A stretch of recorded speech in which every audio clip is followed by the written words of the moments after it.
الحمد لله رب العالمين والعاقبة للمتقين والصلاة والسلام على رسول الكريم وعلى آله وأصحابه أجمعين.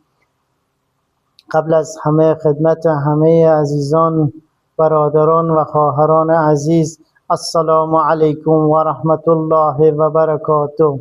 موضوع درس امروز ما اینه که ابراهیم علیه السلام چی رقم راضی شد تا اسماعیل را به خاطر الله رب العزت و الجلال ذبح کنه.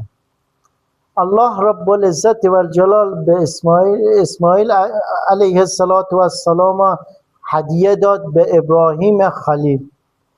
حضرت اسماعیل ذبیح الله در سن نوجوانی رسیده بود و محبت بین حضرت ابراهیم و حضرت اسماعیل علیه السلام زیاد شده بود.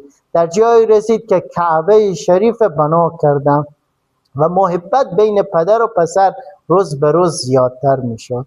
باز هم شیطان به حضور الله رب العزت و الجلال رفت، گفت ای الله، باز هم در قلب ابراهیم جایی برای توی الله وجود نداره. اسماعیل از همه بیشتر و بالاتر در قلب ابراهیم خلیل علیه السلام. الله رب العزت و الجلال در یک شب در خواب حضرت ابراهیم خلیل میفرماید ای ابراهیم، اسماعیل را برای من ذبح کن.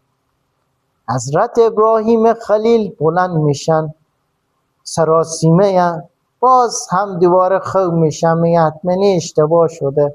باز هم دوباره خواب میشن و بار دوم باز هم الله رب العزت و الجلال میفرماید ای ابراهیم، اسماعیل علیه السلام برای من ذبح کن، او رو قربان کن.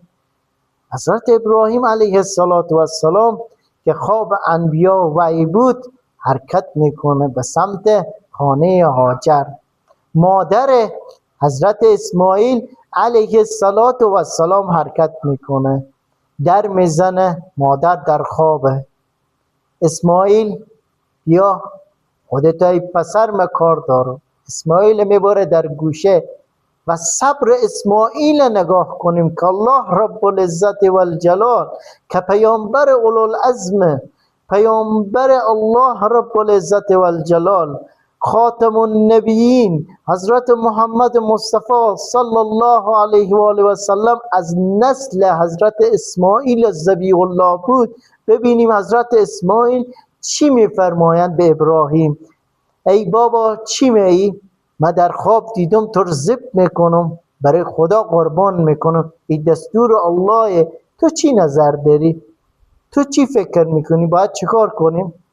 حضرت اسماعیل میگه ای پدر جان، اگه حکم الله من رضیم به کار صبر میکنم. الله سبحانه و تعالی در سوره صافات بیان کرده صبر حضرت اسماعیل علیه السلام که چقدر صابر بود. حرکت میکنم به قربانگاه، حرکت میکنم به سمتی که بچه رو ذبح کنه به خاطر الله رب العزت و الجلال. یک پسر داره، یک نوجوان داره، خود فرد کهنسال شده، زنی هم همیته، یک فرزندی هم بیشتر نداره. الله رب العزت و الجلال میگه چی؟ ذبح کن. حرکت میکنه، شیطان میای به حضور ابراهیم، ای ابراهیم تو یک بچه داری، یک نازنینی داری، بیشتر میگی ذبح کنی. اگه ذبح کنی دیگه بچه هم نداری، خدا دیگه به تو بچه هم نمیده، این کار نکن. حضرت ابراهیم خلیل علیه السلام سنگ ور میداره و پرتاب میکنه به سمت شیطان. امروز حاجی‌ها در مکه مکرمه جای خصوصی داره شیطان، در همون جایی که ابراهیم علیه السلام سنگ پرتاب کرد، در همون جا حاجی‌ها سنگ پرتاب میکنه. به سوی کی؟ به سوی شیطان پرتاب میکنه. باز میره به سمت کی؟ به سمت اسماعیل. ای اسماعیل تو نوجوانی، مادر تو منتظر تونه، مادر تو هاجره امیدی و چشم آرزوی توی، تو کجا میری که پدر تو قربان کنه؟ باز اسماعیل میگه ما با حکم الله رب العزت و الجلال رزیم، هرچی الله بخواه ما فدای نام الله میشیم. حرکت میکنم و به قربانگاه میرسم.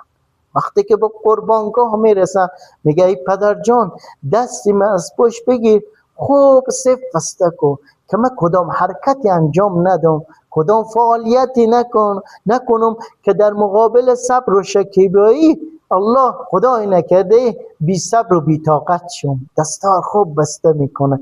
قلب ابراهیم داغه، قلب اسماعیل صبور به حکم الله رب العزت و الجلال.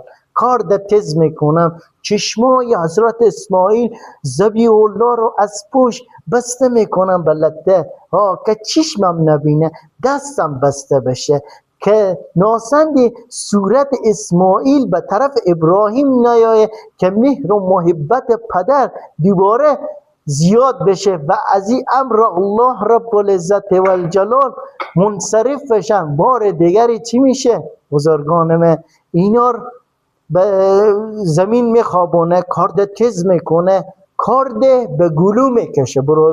برادران عزیز در گلوی اسماعیل ذبیح الله میکشه، کارت نمیبره، میگه ازبه ازبه ازبه به زبان عربی یعنی ببر مر خلاص کو ببر.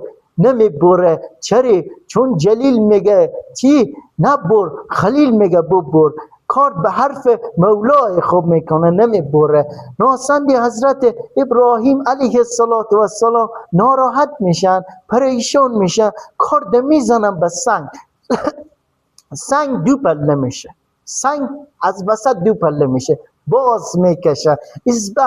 ازبه ببر، مر خلاص کو فرزند مر ببر، قربان بشه به خاطر رب العالمین رب العزت و الجلال، قربان بشه. باز قربان نمیشه. ناسند از آسمان حضرت جبرائیل امین میگه ای ابراهیم 20 گرفتی، ای ابراهیم در این امتحانم کامیاب شدی، ای ابراهیم. الله اکبر الله اکبر، خدا بزرگه. ای ابراهیم میگه لا اله الا الله، هیچ معبودی جز الله نیست.